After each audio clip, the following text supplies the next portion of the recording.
आओ चलें, आ जाओ।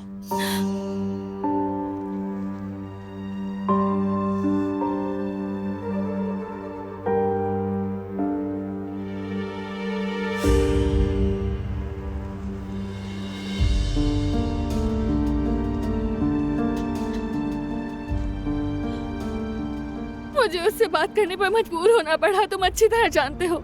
गाड़ी में बैठो। फरहान, तुम्हें मालूम मैं है। कह रहा हूँ गाड़ी में बैठो। ये लो और जाओ।